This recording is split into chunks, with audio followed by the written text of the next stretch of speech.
Folks, welcome to the Ohio BMV. These people are in charge of your license suspension for when you choose to refuse or when you actually make that big mistake and take a breath test, a blood test, or a urine test. They're in charge of your suspension. Now here's the situation with administrative license suspensions. This is all about the government not telling you, the citizen, the whole truth and nothing but the truth, because they scare you into small penalties when they're trying to get you to blow. Or if you refuse, you get a small penalty as well. What the government doesn't tell you, what the police officer will not tell you after you have been arrested or before you take that chemical test or refuse a chemical test, is what happens if you get convicted.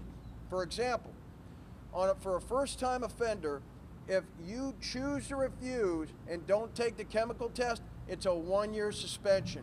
But you have a fighting chance in hell to prevail.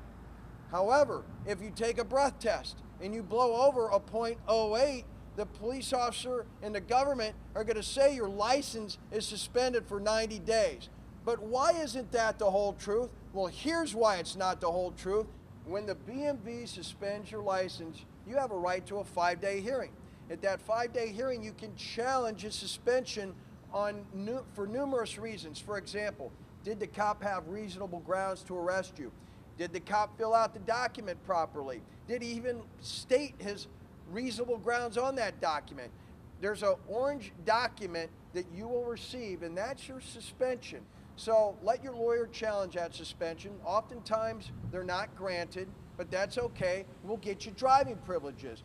Now, another reason you want to choose to refuse these breath tests, chemical tests, urine blood tests, is because the BMV, their suspensions are shorter than the suspensions that a judge is going to give you if you get convicted.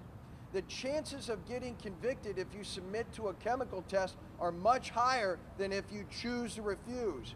They can only limit the suspension if you refuse, but if you're convicted, that suspension goes much higher than the BMV suspension. The POPO will not tell you about the court suspensions, the judge suspensions. They only tell you about the initial BMV suspensions. It's government trickery and deception. Don't be fooled by it. Choose to refuse. The chances of you prevailing if you're positive on a chemical test, blood, breath, or urine, are slim, because the Ohio Supreme Court and the courts make it very difficult to challenge that breath test evidence, blood evidence, and urine evidence. And if you get convicted, your license will actually then be suspended for 6 months to 3 years. 6 months to 3 years. So the POPO on the road, they tell you 90 days if you blow, but it's really not the whole truth, because the chances are you're going to get convicted. If you get convicted, then it's 6 months to 3 years. So what's the message? Choose to refuse and don't take that breath test. Don't take that blood test. Don't take the PP test. Choose to refuse, because if you choose to refuse, you'll lose your license for a year. You get driving privileges, but I'd rather have a chance to prevail and win in the end and not get convicted and suffer a little bit of a suspension. Folks, the lawyers at the law office of Steve Adams know that you have a business to run, kids to get to school. You may have to go to school. We know that you have busy lives and need to drive. We will help you get your driving privileges and get you back to your life.